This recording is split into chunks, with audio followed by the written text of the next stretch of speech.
Hello everyone. तो our today's topic is projectile motion. हम projectile motion पढ़ेंगे आज। ठीक है, तो इसके पहले जैसे कि हम वेक्टर पढ़ चुके हैं और मोशन इन 1D पढ़ चुके हैं। ठीक है, तो देखो मोशन 1D में मोशन अंडर ग्रेविटी जो है उसके लगभग लगभग बिल्कुल सिमिलर ही है प्रोजेक्टाइल मोशन। आप यहाँ पर भी देखोगे जैसे वहां पर 3 इक्वेशन हम यूज करते हैं इक्वेशन ऑफ मोशन, यहाँ पर भी same equation of motion use करके हम सारे फॉर्मूले ड्राइव करेंगे और क्वेश्चंस भी सॉल्व कर लेंगे। ठीक है, तो हम स्टार्ट करते हैं। तो सबसे पहले प्रोजेक्टाइल मोशन को हमें जानने से पहले हमें ये जानना जरूरी है कि आखिर पार्टिकल कब प्रोजेक्टाइल मोशन करेगा। ठीक है, हम स्टार्ट कर देते हैं डायरेक्ट फार्मूले से, बट हमें ये बेसिक जानना जरूरी है पार्टिकल का आखिर पाथ कब प्रोजेक्टाइल होगा। तो पहली कंडीशन तो ये कि देखो एक्सेलरेशन जो है, एक्सेलरेशन हमेशा क्या होना चाहिए बेटा, कांस्टेंट। अगर एक्सेलरेशन कांस्टेंट नहीं है तो पार्टिकल का पाथ कभी भी प्रोजेक्टाइल नहीं हो सकता है। लेकिन यहाँ पर एक चीज और, अगर एक्सेलरेशन कांस्टेंट है तो यहाँ पर पार्टिकल का two types of path follow कर सकता है पार्टिकल। ठीक है, एक पाथ हमारा फॉलो करता है वो स्ट्रेट लाइन, और दूसरा पाथ हमारा फॉलो करता है वो प्रोजेक्टाइल या फिर पैराबोलिक। ठीक है, तो टू पॉसिबिलिटीज है यहाँ पर। कितनी पॉसिबिलिटीज है बेटा? टू पॉसिबिलिटीज है यहाँ पर। ठीक है, टू पॉसिबिलिटी। अगर एक्सेलरेशन कांस्टेंट है तो पार्टिकल केवल दो ही तरीके का पाथ फॉलो कर सकता है। ठीक है, अब हम समझें कि कब हमारा स्ट्रेट लाइन होगा और कब हमारा प्रोजेक्टाइल होगा। तो पहली कंडीशन ये होती है बेटा, जैसा कि हम देख चुके हैं लास्ट चैप्टर में, कि अगर हम देखें तो u आपका क्या है, अगर पैरेलल, u पैरेलल है किसकी, पैरेलल है किसके, a के। ठीक है, पैरेलल टू a, u अगर पैरेलल टू a है, ठीक, u जहां पर क्या है बेटा, इनिशियल वेलोसिटी, u है इनिशियल वेलोसिटी, एंड a जो है ये क्या है बेटा, एक्सेलरेशन, a है आपका एक्सेलरेशन। ठीक है, एक चीज और मैं यहाँ पे लिख देता हूँ, theta, theta is the angle between u and a। ठीक है, क्योंकि थीटा की अभी हमें जरूरत पड़ेगी, तो अगर हम यहाँ पर ध्यान दें, ठीक है, तो अगर u पैरेलल है a के, या फिर मैं बोलूं कि u जो है, u क्या है आपका anti parallel of A, u क्या है anti parallel of A, anti parallel to A, या फिर मैं ऐसे बोलूं पैरेलल का मतलब क्या हो गया, मतलब u भी उसी डायरेक्शन में और a भी उसी डायरेक्शन में, तो मैं थीटा यहाँ पर क्या ले सकता हूँ बेटा, 0 डिग्री। यहाँ पर थीटा क्या ले सकता हूँ बेटा, 180 डिग्री। थीटा क्या ले सकता हूँ, 180 डिग्री। ठीक है, तो मतलब u क्या हो गया आपका anti parallel to a।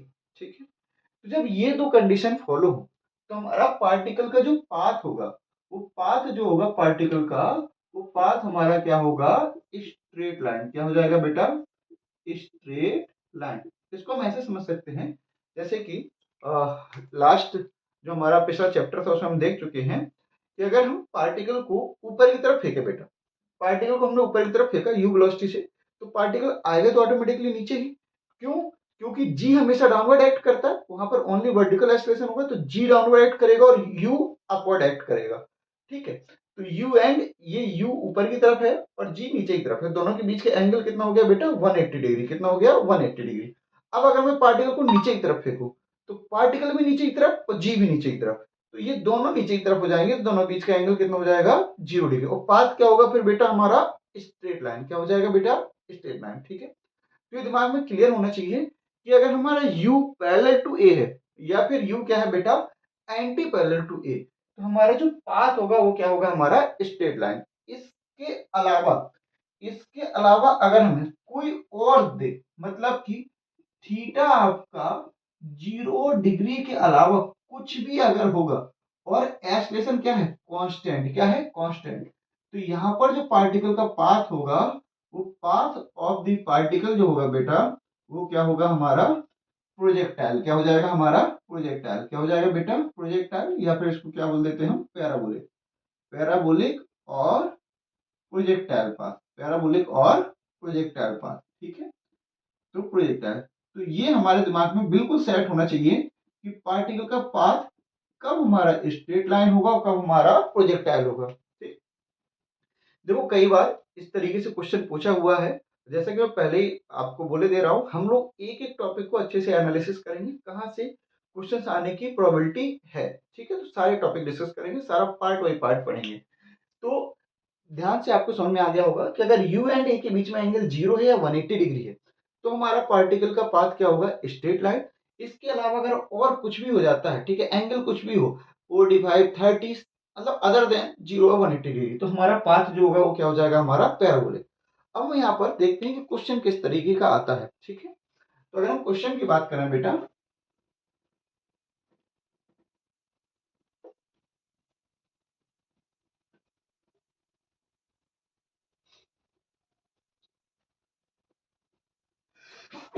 Sorry, ठीक, तो मैं क्वेश्चन लेता हूं। If a particle is moving, moving या फिर starts its motion with velocity, initial velocity लिख देता हूँ, u equal to I cap plus J cap and acceleration a equal to 3 I cap plus 3 J cap, then what will be the path followed by particle, ठीक है।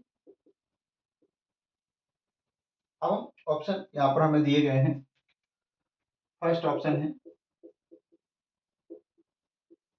Straight line, second option है parabolic या फिर projectile, third option है circular and fourth option है हमारा ellipse, ठीक।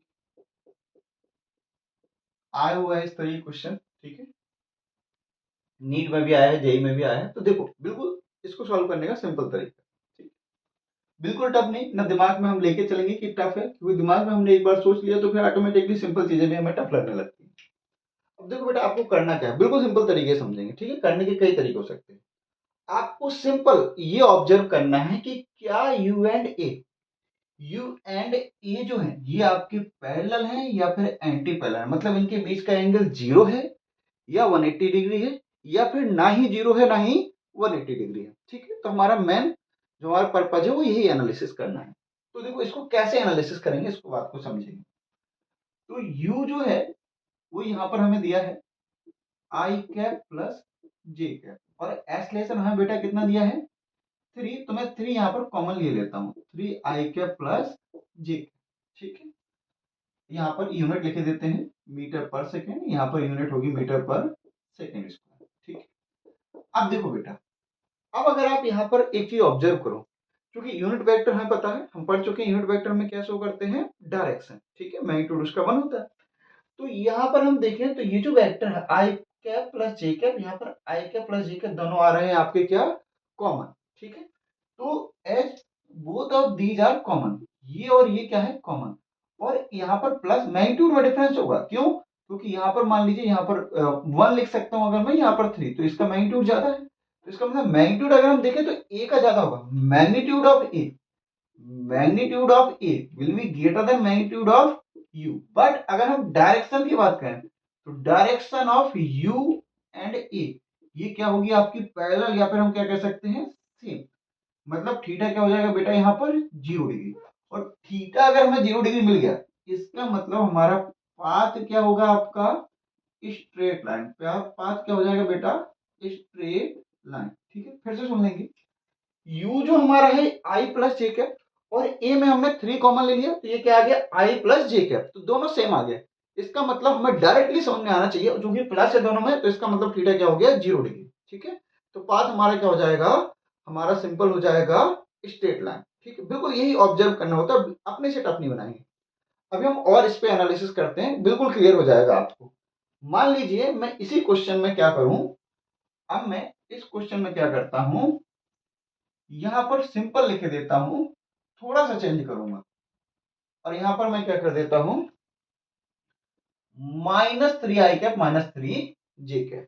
ठीक है, क्या हो गया, -3i-3j। तो बेटा अब यहाँ पर अगर आप देखोगे तो u जो है वो कितना है आपका i+ j, और a जो है कितना है -3i+j।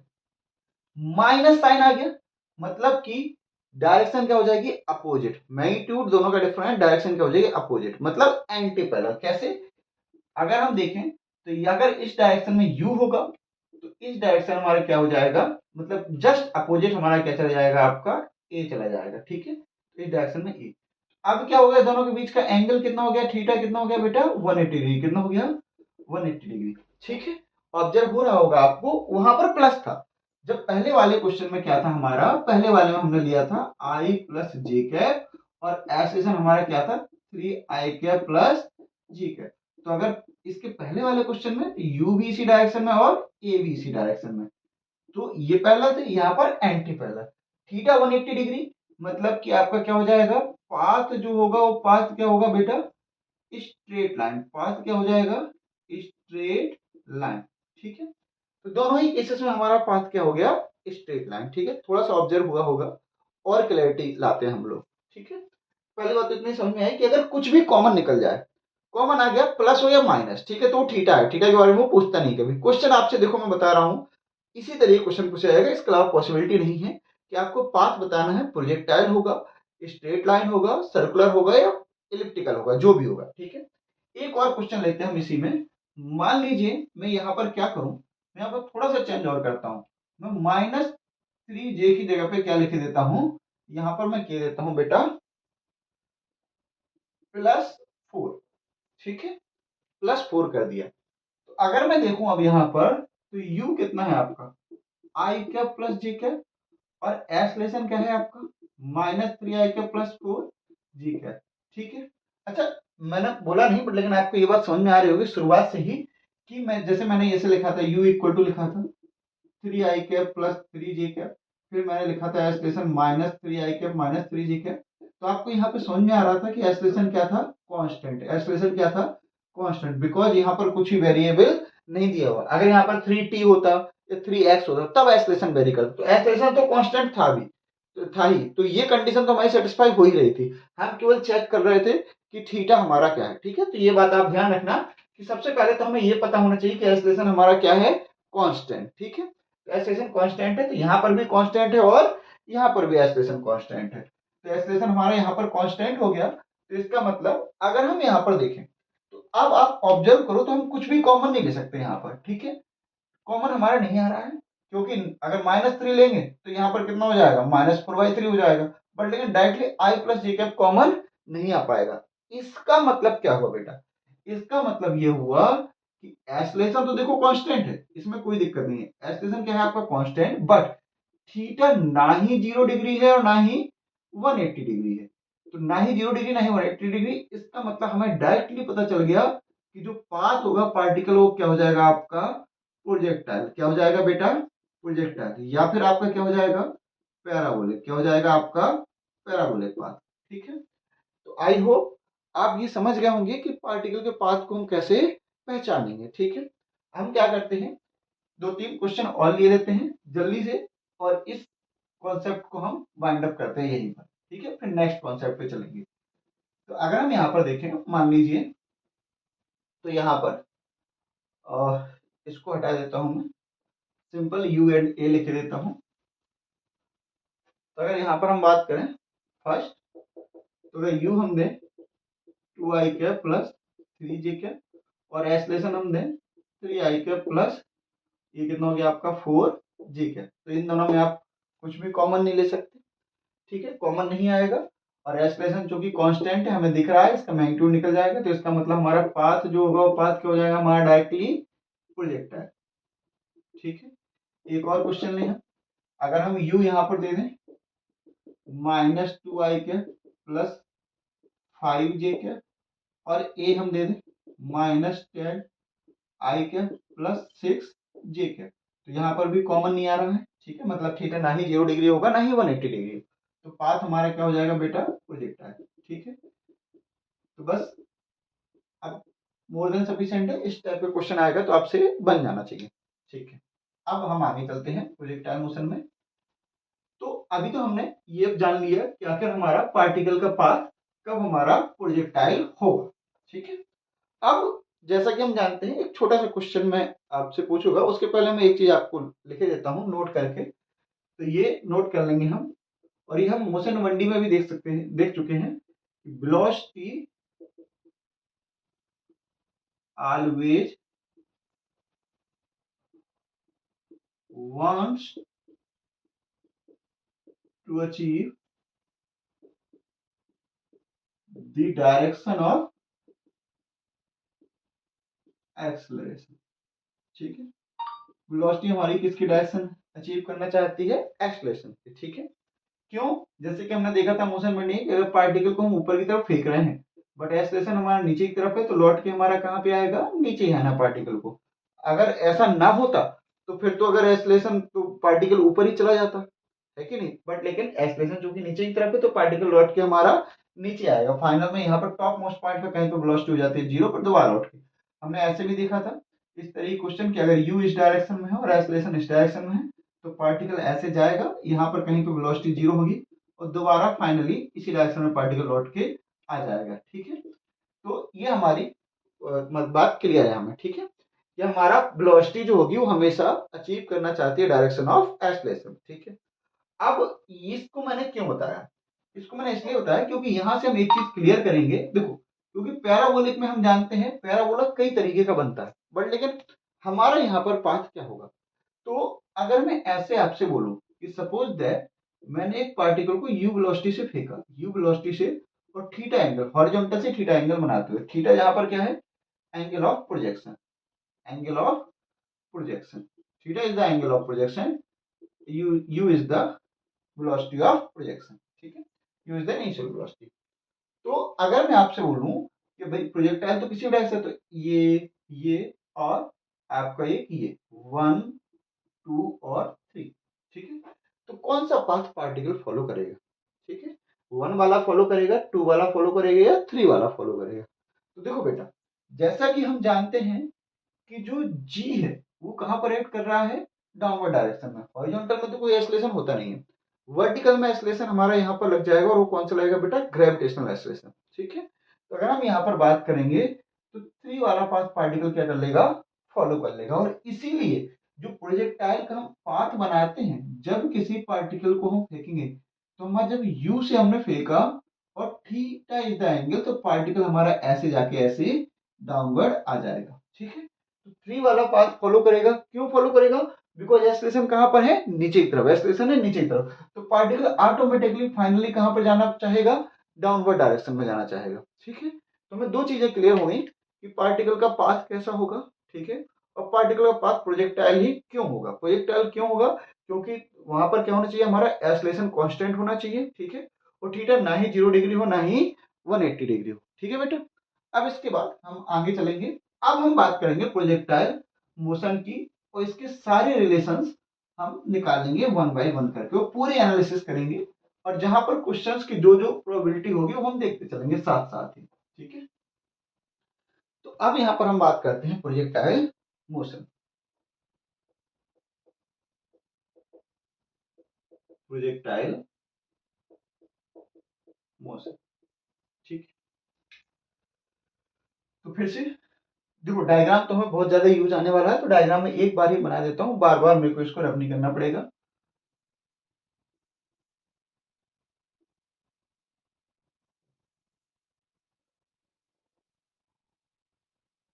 सपोज दैट मैंने यू वेलोसिटी से किसी पार्टिकल को फेंका, और इसका एंगल ऑफ प्रोजेक्शन है थीटा। ठीक, यू वेलोसिटी से आपने फेंका, एंगल ऑफ प्रोजेक्शन है इसका थीटा, तो ये कुछ ऐसे गया और ऐसे जाके आपका ये डाउनवर्ड आ जाए। ठीक है, अब अगर हम यहाँ पर देखें, ठीक है बेटा, तो यहाँ पर अगर हम देखेंगे तो देखो, पार्टिकल क्या होगा हमारा? एक समय पार्टिकल मैक्सिमम हाइट पे होगा, तो ये जो हमारा होगा ये क्या हो जाएगा? हमारा एच मैक्स। ठीक है, हॉरिजॉन्टल में हम देखेंगे, तो हॉरिजॉन्टल में ये जो हॉरिजॉन्टल डिस्प्लेसमेंट होता है, इसको हम बोलते हैं यहाँ पर रेंज। क्या बोलते हैं? रेंज, जिसको हम आर से रिप्रेजेंट करते हैं। ठीक है, अब मैं यहाँ पर क्या करता हूँ, यहाँ पर पॉइंट कंसीडर किए लेता हूँ।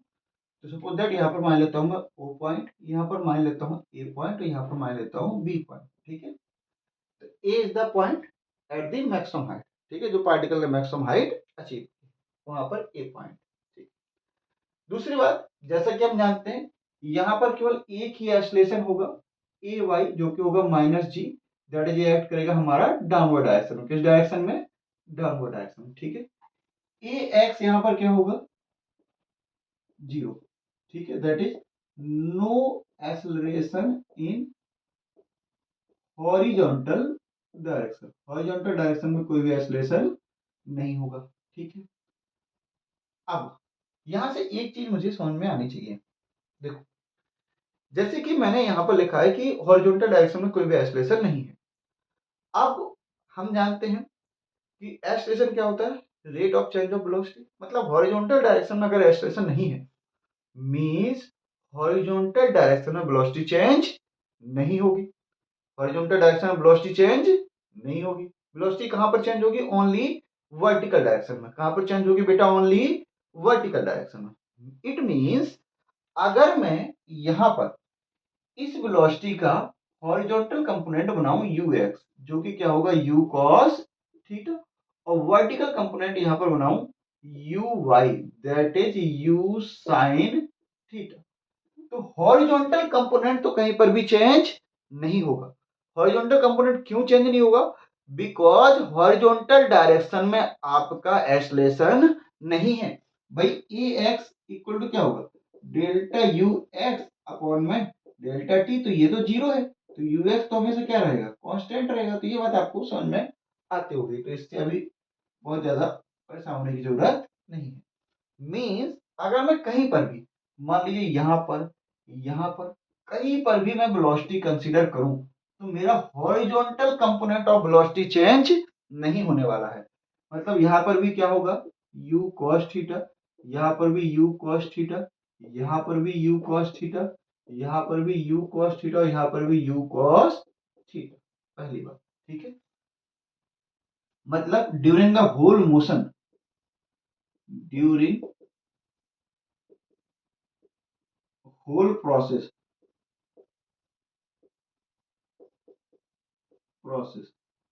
यू एक्स क्या रहेगा आपका?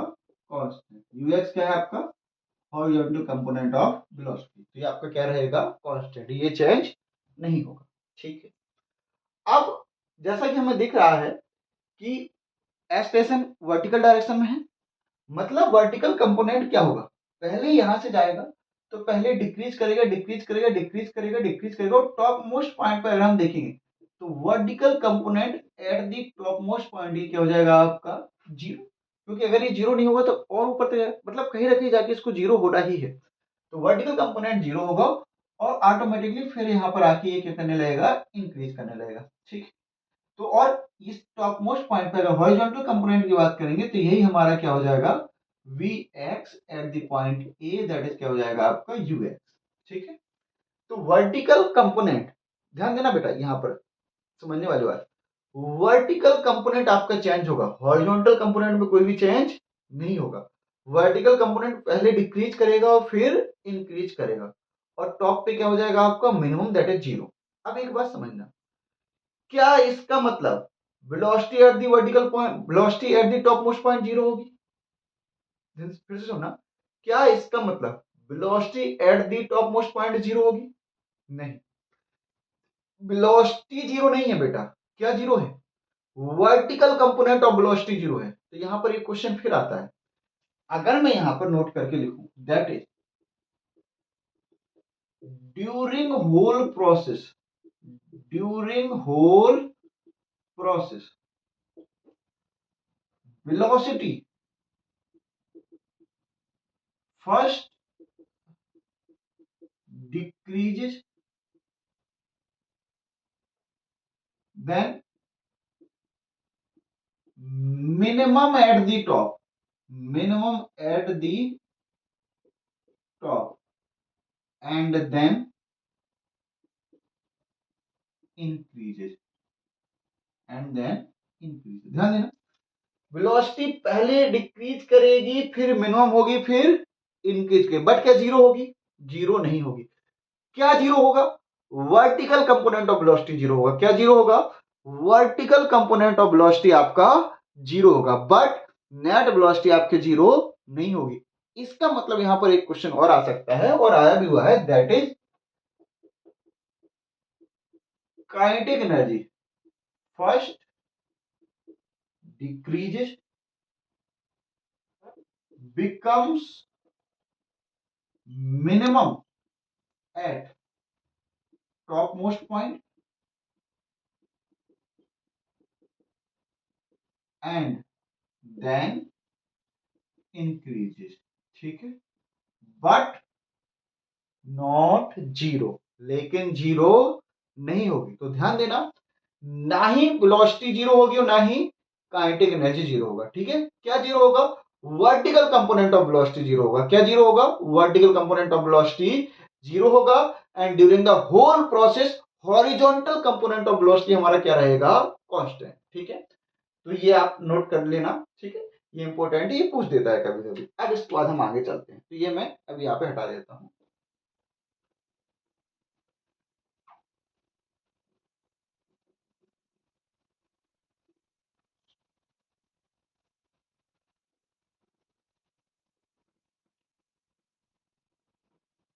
चलिए, अब यहाँ पर हम आगे चलते हैं। ठीक है, तो अब हम कैलकुलेट किए लेते हैं, एच मैक्स कैलकुलेट किए लेते हैं। मैक्सिमम हाइट कितनी अचीव की होगी पार्टिकल ने? रेंज। अच्छा, पूरे प्रोसेस के लिए जो हम टाइम माने लेते हैं, मतलब ड्यूरिंग द होल प्रोसेस जो से टाइम लगा होगा, वो टाइम, और उसको बोलते हैं हम टाइम ऑफ फ्लाइट। क्या बोलते हैं बेटा जी? Time of flight, that is T. ठीक है, तो इसकी भी एनालिसिस कर लेंगे। ठीक, टाइम ऑफ फ्लाइट ही क्यों बोलते हैं इसको मैं आपको बता दूं। देखो, जैसे फ्लाइट में हम लोग जाते हैं, तो फ्लाइट का मतलब क्या होता है? जितनी देर वो हवा में रहा, तो हवा में जितनी देर रहा यहां से यहां तक आने के बीच में, तो उसको हम बोलते हैं टाइम ऑफ फ्लाइट। ठीक है, तो टोटल टाइम जो यहाँ पर होगा उसको हम बोलेंगे टाइम ऑफ फ्लाइट। ठीक है, अब मैं क्या करता हूँ, यहाँ पर एक पॉइंट मान लेता हूँ। लेट सपोज दैट यहाँ पर एक पॉइंट मान लिया मैंने पी। ठीक है, पॉइंट पी जिसके कोऑर्डिनेट है x comma y. Point P के कोऑर्डिनेट कितने हैं? X comma y. ठीक है, मतलब यहाँ पर वेलोसिटी का वर्टिकल कंपोनेंट बना लेता हूँ वी वाई, और हॉरिजॉन्टल कंपोनेंट लिख लेता हूँ वी एक्स, जो कि हमारा यू एक्स ही हो जाना है। ठीक है, ठीक है। अब अगर हम यहाँ पर बात करें, देखो दो तीन चीजों और मैं बोलूँ, मैं सारी जो यहाँ पर रिलेशन प्रूव करूंगा, वो रिलेशन में इक्वेशन ऑफ मोशन, जो हमारी थ्री इक्वेशन ऑफ मोशन है, v equal to u plus a t, S equal to u t plus half a t square, and v square equal to u square plus two S, तीनों को लेकर मैं prove कर दूंगा। ठीक है, दूसरी बात बेटा, मैकेनिक्स इसीलिए इंपॉर्टेंट मानी जाती है क्योंकि इसका यूज बहुत ज्यादा है आगे चलकर फिजिक्स में। ठीक है, तो अभी धीमे धीमे हम समझते चलेंगे कहाँ पर कौन कौन सी चीजें यूज में आएंगी। ठीक है, तो मैं सबसे पहले तो यहाँ पर बात करता हूँ, अगर मैं बात करूँ यहाँ पर, तो वेलोसिटी अगर मैं लिखूँ, वेलोसिटी एट पॉइंट पी, तो वेलोसिटी एट पॉइंट पी की बात करें तो यहाँ पर क्या हो जाएगा? v at the point p जो यहाँ पर आएगा, that is V X I cap plus V Y J. ठीक, अगर मैं यहाँ पर बात करूं acceleration, acceleration at point P, acceleration जो आएगा बेटा ए एक्स आई कैप और ए वाई जे कैप, हो चुकी ये जीरो है, और ए वाई जो है वो मेरा माइनस जी है, तो एक्सलेशन जो यहाँ पर आ जाएगा वो आ जाएगा आपका माइनस जी जी कैप। एक्सलेशन तो सेम ही रहता है ड्यूरिंग द होल प्रोसेस। ठीक, तो v हमारा ये होगा, ये हमारा ये। अब इसका पूरा एनालिसिस करते हैं। अब जैसे कि मैं यहाँ पर देखूं, इसका मतलब एक्स वाई का मतलब है, x is the horizontal displacement जो यहाँ पर हम ले रहे हैं, और वो वाई क्या हो जाएगा बेटा जी? Vertical displacement. ठीक है, तो अगर मैं बात करूं एक्स की, ठीक है, that is displacement in x direction, इसको हटा देता हूं मैं।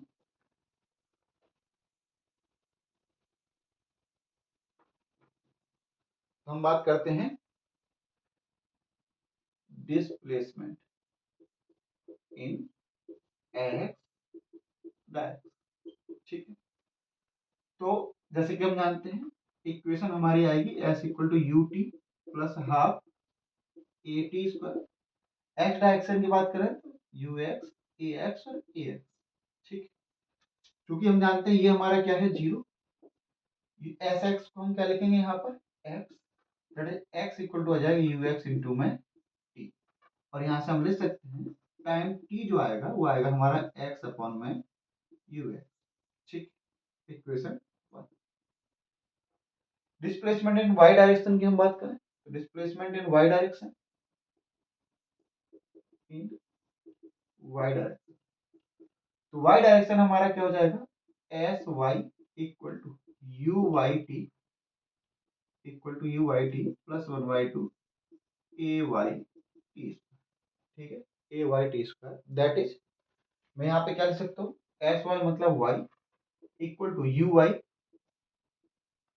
टी को यहाँ पर रख दूं या टी ऐसे लिखे तो टी माइनस और 1/2 ए वाई, जैसा कि हम जानते हैं ए वाई क्या है बेटा हमारा माइनस जी, तो ये कितना हो जाएगा जी टी स्क्वायर। ठीक, ये हमारी आ गई सेकेंड इक्वेशन, मतलब डिस्प्लेसमेंट इन वाई डायरेक्शन।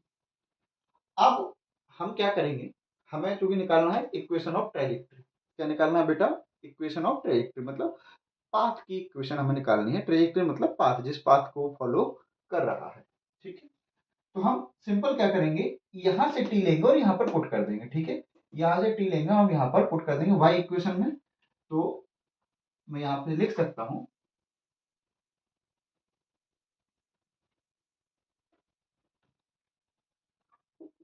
ये रेंज हमने लिखा था तो यहाँ पर ऊपर लिख देते हैं, फ्रॉम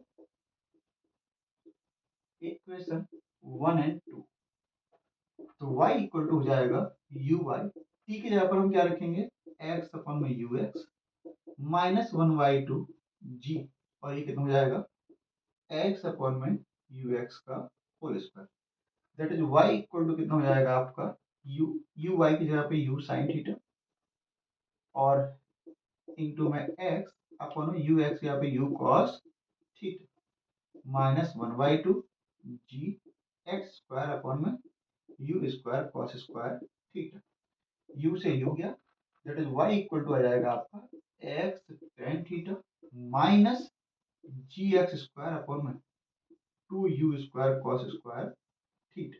ठीक है, तो it will be our equation of trajectory. ये क्या हो जाएगा बेटा, इक्वेशन ऑफ ट्राइजेक्टरी। ठीक है, फॉर द प्रोजेक्टाइल मोशन, तो very important, y equal to x tan theta minus g x square upon में 2u square cos square theta. ठीक है, अब देखो हम लोग ऐसे करेंगे, जो भी हमारा पढ़ेंगे, जो भी फॉर्मूला है, जो भी हमारा निकल के आएगा उस पर क्वेश्चन जरूर देखेंगे कहाँ से क्वेश्चन किस तरीके से बनेगा। तो क्वेश्चन यहाँ पर कैसे बनता है, इक्वेशन हमारे पास आ गई y equal to x tan theta minus g x square upon 2u square cos square theta. तो अगर हम क्वेश्चन की यहाँ पर बात करें तो क्वेश्चन यहाँ पर क्या आता है, सिंपल, मैं अगर क्वेश्चन की यहाँ पर बात करूं तो क्वेश्चन किस तरीके से आएगा, डायग्राम मैं इसलिए नहीं हटा रहा हूं क्योंकि अभी हमें इसकी नीड पड़ेगी। क्वेश्चन हमारा क्या दिया है, if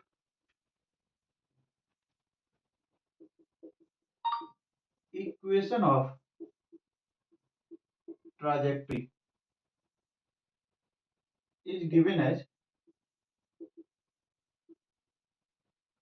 y equal to root three x minus two x square, root three x minus two x square. ठीक है, then find u and theta, u जहां पर क्या है वेलोसिटी ऑफ प्रोजेक्शन और थीटा क्या है एंगल ऑफ प्रोजेक्शन। ठीक है, तो हम कैसे निकालेंगे, तो देखो बेटा सबसे पहले बिल्कुल सिंपल, हम क्या करेंगे, क्योंकि हमें ये दिखना चाहिए कि ये इस इक्वेशन में देखो यहाँ पर x है यहाँ पर एक्स स्क्वायर, तो कहीं ना कहीं ये प्रोजेक्टाइल मोशन का दिया गया है और हम इसको जो हमारा इक्वेशन ऑफ ट्रेजेक्टरी है प्रोजेक्टाइल मोशन की उससे कंपेयर करेंगे। ठीक है, तो सोल्यूशन में सबसे पहले हम इक्वेशन ऑफ ट्रेजेक्टरी लिखेंगे, y इक्वल टू हमारी इक्वेशन ऑफ ट्रेजेक्टरी थी x tan theta minus g x square upon में two u square cos square theta. ठीक है, अब इसको अगर हम कंपेयर करें, ठीक है, आफ्टर ये कंपेयरिंग विथ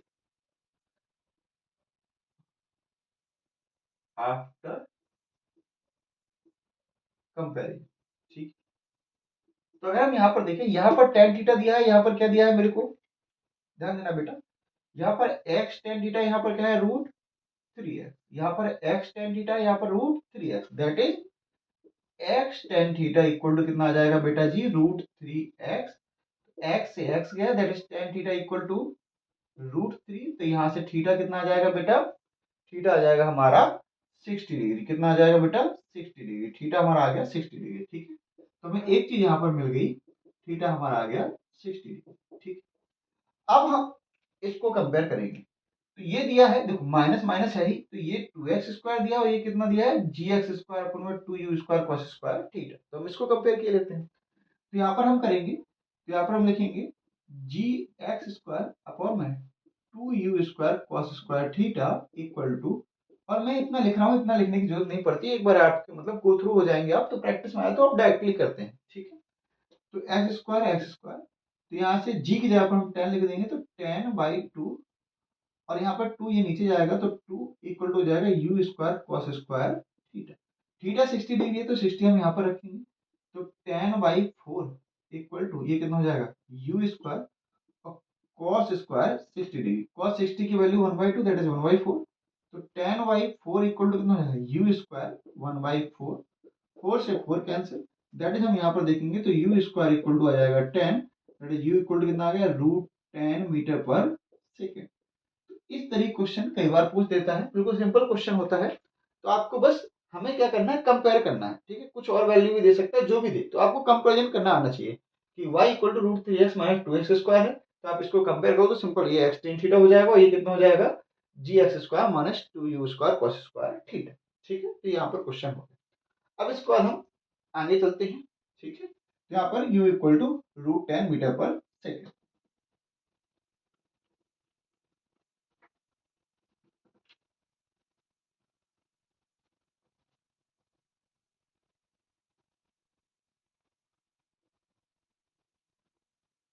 इसके बाद अब हम आगे बात करेंगे, सारा कैलकुलेट किए लेते हैं हम, एच मैक्सिमम कैलकुलेट किए लेते हैं, रेंज कैलकुलेट किए लेते हैं, टाइम ऑफ फ्लाइट कैलकुलेट किए लेते हैं, वन बाय वन सब कुछ कैलकुलेट किए लेते हैं, ठीक है। तो सबसे पहले हम बात करते हैं टाइम ऑफ फ्लाइट की, ठीक है। तो फर्स्ट हम कैलकुलेट किए लेते हैं time of flight, that is T. तो टाइम ऑफ फ्लाइट कैलकुलेट करने से पहले एक चीज बेटा अब हम देखेंगे यहाँ पर कि देखो, ड्यूरिंग द होल प्रोसेस हमारा वर्टिकल डिस्प्लेसमेंट अगर हम देखें, ध्यान देना, वर्टिकल डिस्प्लेसमेंट अगर हम देखें तो 2 टाइम्स 0 हो रहा है। एक तो वर्टिकल डिस्प्लेसमेंट हमारा यहाँ पर 0 है ऊपर, और एक हमारा वर्टिकल डिस्प्लेसमेंट कहाँ पर 0 है बी पर, क्योंकि यहाँ पे तो स्टार्ट ही नहीं हुआ, और यहाँ पर जब फिनिश हो गया पूरा प्रोसेस तो यहाँ पर, तो वर्टिकल डिस्प्लेसमेंट हमारा 2 टाइम्स 0 है, एक हमारा 0 है ओ पर और एक हमारा 0 है बी पर, ठीक है। तो ओ पर एंड बी पर, तो अगर हम यहाँ पर देखें, और ओ पर क्या है, टाइम t इक्वल टू 0 है, और यहाँ पर टाइम कितना है t इक्वल टू t, ठीक है। तो मैं क्या बोल सकता हूँ, वर्टिकल डिस्प्लेसमेंट y ये आपका 0 है at t equal to 0 and t equal to t, ठीक है। t इक्वल टू 0 मतलब कि एट o, और t इक्वल टू t मतलब एट b, तो मैं लिख देता हूँ एट o, ठीक है, समझ में आ रहा होगा, और b, ठीक।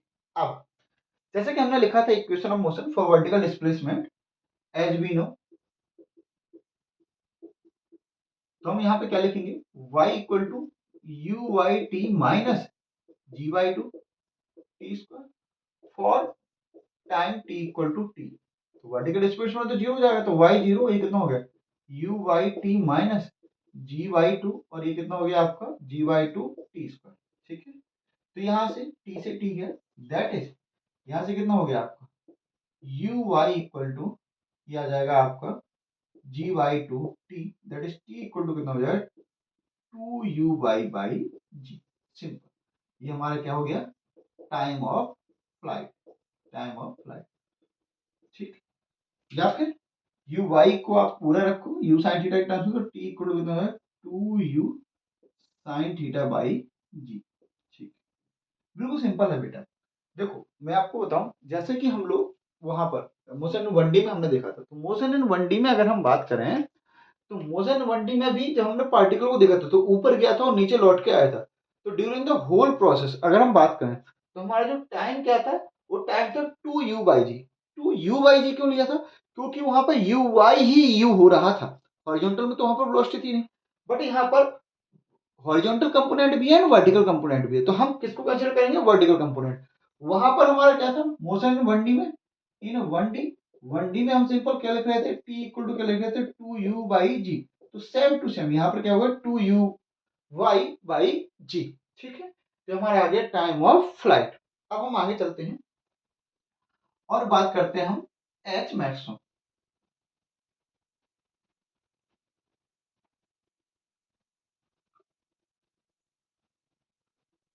ठीक है, एच मैक्सिमम मतलब मैक्सिमम हाइट कितनी कवर किया होगा। ठीक है, तो हम बात करते हैं second H maximum.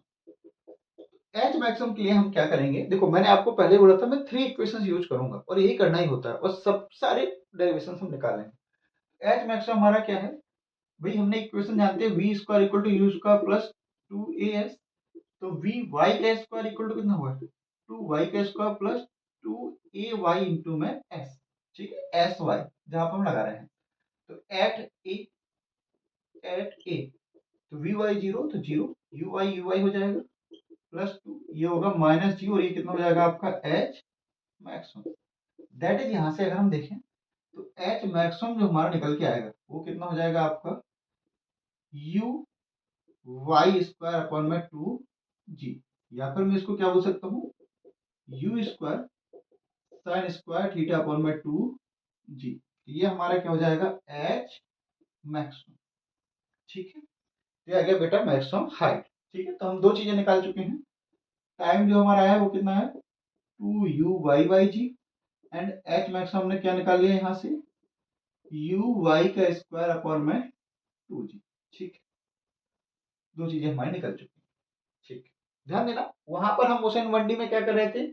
u square by 2g, क्योंकि वहां पर ओनली वर्टिकल कंपोनेंट था, बट यहाँ पर vertical and horizontal component both हैं, तो हमें u/y स्क्वायर कंसीडर करना पड़ेगा। ठीक है, हम बात करते हैं रेंज की।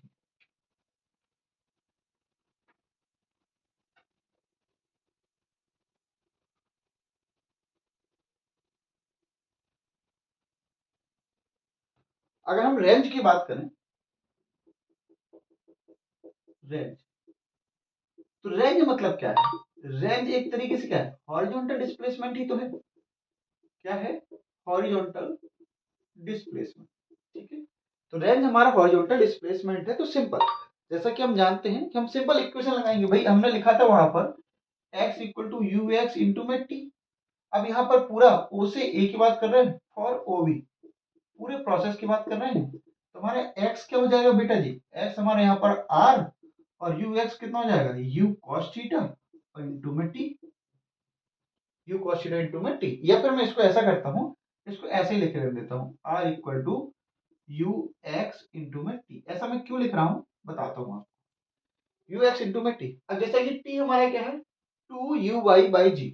तो यहाँ पर आर जो हो जाएगा रेंज, वो कितना हो जाएगा? You x 2u/g। That is r जो निकल के आएगा वो कितना होगा? 2u/g। ये इक्वेशन आ जाएगी। अब आप लोगों में से बहुत लोग इस वाले रिलेशन से फेमिलियर नहीं होंगे, हो सकता है कि आप लोग ऐसे पढ़ते हो यू स्क्वायर साइन 2θ/g। मैंने इसको इसलिए बताया, ये यूज भी होता है। और देखो मैंने जैसे पहले ही बोला है कि मैकेनिक्स बेस है फिजिक्स का। जब हम मैकेनिकल प्रॉपर्टीज ऑफ फ्लूइड में जाएंगे तो वहां पर एक क्वेश्चन आते हैं वेलोसिटी ऑफ इफ्लक्स वाले, या फिर आप ऐसे समझो कि मान लीजिए कोई टैंक है, वाटर टैंक है, मैंने वहां पर कहीं पर होल कर दिया, तो होल कर दिया तो पानी निकलेगा। तो पानी कितने दूर जाके गिरेगा, क्या वेलोसिटी होगी, कितने हाइट पे होल किया, कितना टाइम लग रहा है, वो सारे के सारे प्रॉब्लम्स अगर आपको प्रोजेक्ट टाइम में क्लैरिटी है तो सारे प्रॉब्लम्स वहां पे सॉल्व हो जाएंगे। समझ रहे हो? टैंक है, टैंक से पानी गिरेगा तो भाई कुछ दूरी तो जाके गिरेगा। तो मैं वहां पर कुछ नहीं करूंगा, सिंपल प्रोजेक्टाइल को यूज करूंगा, ये इक्वेशन यूज करूंगा, डायरेक्ट सीधे आंसर निकालता चले जाऊंगा। ठीक है, तो ये बहुत हेल्प करता है वहां पर। तो आप ध्यान रखना, वहां पर मैं आपको रिकॉल करवाऊंगा तो आपको याद में रहना चाहिए, रेंज इक्वल टू 2u/x/y/g। ठीक है, इसके बाद बेटा हम इसको पूरा ओपन कर लेते हैं। तो r इक्वल टू कितना हो जाएगा? 2u(x) मतलब u cos थीटा, और ये कितना हो जाएगा? u sin थीटा और अपॉन में G, that is R equal to कितना हो गया 2u², 2 इनसाइड ले लेते हैं तो ये कितना हो जाएगा आपका sine theta into cos theta, 2 sine theta into cos theta by g, that is range जो हमारी आ जाएगी। तो रेंज हमारा क्या आ जाएगा यहाँ पर, रेंज सिंपल आ जाएगा, इसको sine 2 sine theta cos theta को साइन 2 थीटा लिख दूंगा, तो मैं यहाँ पर लिख देता हूँ, स्पेस कम है यहाँ पर, तो मैं यहाँ पर डायरेक्टली इसको लिख देता हूँ, ये सिंपल आ जाएगा आपका R equal to u² sine 2 theta by G, ठीक है, वेयर साइन 2 थीटा क्या है आपका 2 sine theta into cos theta, ठीक है, ये हो जाएगा। तो यहाँ से हमने क्या कैलकुलेट कर लिया, रेंज, ठीक है, तो रेंज लिख देता हूँ मैं यहाँ, रेंज जो हमारी होगी वो क्या होगी u² साइन 2 थीटा बाई जी, ये हमारा रेंज है, ठीक है। अब इसके बाद बेटा हम बात करते हैं एवरेज वेलोसिटी, किसकी बात करेंगे, average velocity during the whole process, ठीक है। तो अगर हम एवरेज वेलोसिटी की बात करें तो एवरेज वेलोसिटी क्या होगी, तो देखो अगर हम बात करें एवरेज वेलोसिटी, एवरेज वेलोसिटी तो वी एवरेज, जैसा कि हम जानते हैं ये क्या होगा, टोटल डिस्प्लेसमेंट या net displacement upon total time, total displacement upon total time. तो टोटल डिस्प्लेसमेंट देखो वर्टिकल में तो होगा नहीं, हॉरिजॉन्टल का ही होगा, तो टोटल डिस्प्लेसमेंट यहाँ पर क्या है रेंज, और यहाँ पर क्या है time, T.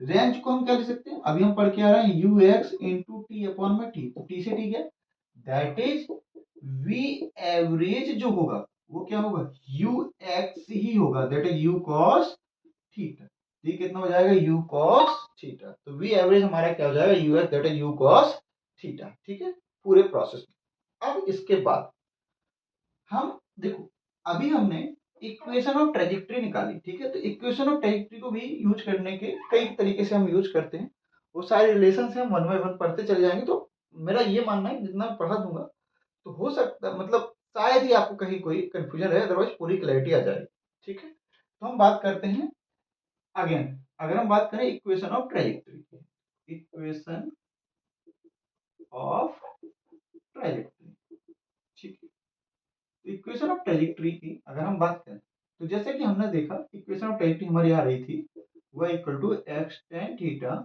Minus g x square upon 2u² cos square theta, ये हमारी इक्वेशन ऑफ ट्रेजेक्टरी, ठीक है।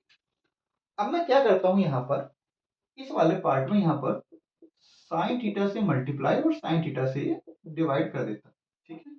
अब क्या हो जाएगा y equal to x tan theta minus g x square upon में 2u², 2 को इनसाइड ले लेता हूं यहाँ पर 2 और साइन थीटा कॉस थीटा, तो sign theta into cos theta.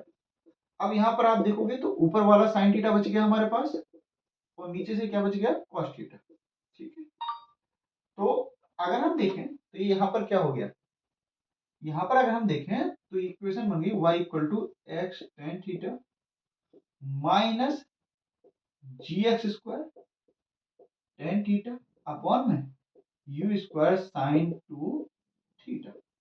तो अगर आप देखो इसको अगर आप यहाँ पर ऑब्जर्व कर पा रहे हो तो ये जो है ये एक तरीके से क्या है u² साइन 2 थीटा बाई जी तो है, u² साइन 2 थीटा बाई जी, भाई जी जी आप नीचे लिख सकते हो, तो ये क्या है u² साइन 2 थीटा बाई जी, तो मैं इसको क्या ऐसे नहीं लिख सकता x tan theta minus x square tan theta upon में आर, क्योंकि मैं आर रखूंगा तो यही आ जाएगा भाई, जी नीचे आएगा तो जी अपवर्ड चला जाएगा, तो यहां से अगर मैं देखूं तो एक्स टेन थीटा को कॉमन लूं तो ये कितना हो जाएगा one minus x upon r, तो ये भी हमारी आ जाती है इक्वेशन ऑफ ट्रेजेक्टरी। इसको किस तरीके क्वेश्चन में हम यूज करते हैं, जैसे कि कोई वॉल है, मैंने एक पार्टिकल को फेंका तो वॉल को जस्ट क्रॉस कर रहा है और कितने दूर जाके गिरता है, ठीक है, तो उसमें हमें रेंज तो डायरेक्टली सॉल्व हो जाते हैं हमारे क्वेश्चन देखेंगे तो एक एक पॉइंट क्लियर हो जाएगा, ठीक है।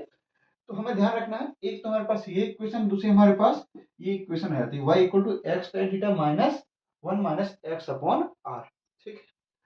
तो ये हमने रिलेशंस निकाल लिए हैं।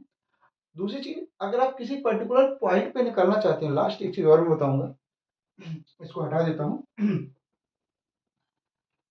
तो मान लीजिए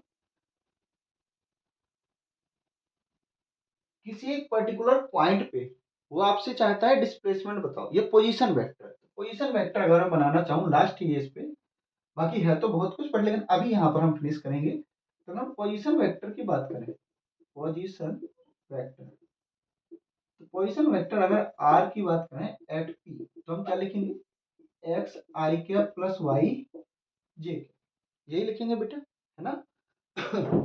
अगर हम यहाँ पर बात करें तो एक्स जो होगा वो हमारा क्या होगा, you x T I cap, जो कि हम निकाल चुके थे इनिशियल में ही, प्लस में वाई कितना होगा, u Y t minus g y two t square j cap. इस तरीके से भी अगर कहीं पर दिया हो तो आपको परेशान नहीं होना, ये पोजीशन वेक्टर की बात ही कर रहा है, मतलब at any time T, at any time T. अगर वो वेलोसिटी यहीं पे निकालना चाहता है कि वेलोसिटी बताओ मेरे को, तो वेलोसिटी आप देखो, वेलोसिटी ऐसा कि हम, वेलोसिटी क्या होगा, डी आर पी अपॉन में डी टी। तो आप सिंपल यहाँ पर लिख सकते हो, इसको डिफरेंशिएट करोगे तो कितना आ जाएगा, यू एक्स आई कैप और प्लस में u y minus g t, और ये कितना हो जाएगा, जे कैप। ठीक है, तो आपको बिल्कुल समझ में आ रहा होगा कि एक तरीके से क्या लिखा हुआ है, एक तरीके से ऐसे ही तो लिखा है कि v x equal to u x हो गया, और बी वाई इक्वल टू कितना हो गया, u y minus g t. और समझना चाहो तो इसको भाई v इक्वल टू क्या लिखोगे, u प्लस ए टी होता है, तो y डायरेक्शन में करोगे बेटा जी, तो ये कितना हो जाएगा आपका, v y equal to you y minus g t. तो किसी एक पर्टिकुलर पॉइंट पे आपको वेलोसिटी निकालना है या रिलेशन निकालना है इन टर्म्स ऑफ टी, तो आप यहाँ से निकाल सकते हैं। ठीक है, तो आई होप आपको यहाँ तक समझ में आ गई होंगी चीजें सही से। अभी इसमें बहुत कुछ है, पूरा प्रोजेक्टाइल, फिर आपका horizontal to horizontal projectile, projectile to projectile with respect to another projectile, बहुत सारी चीजें हैं यहाँ पर समझने के लिए। ठीक है, तो आज हम यहीं पर फिनिश करते हैं। Thank you.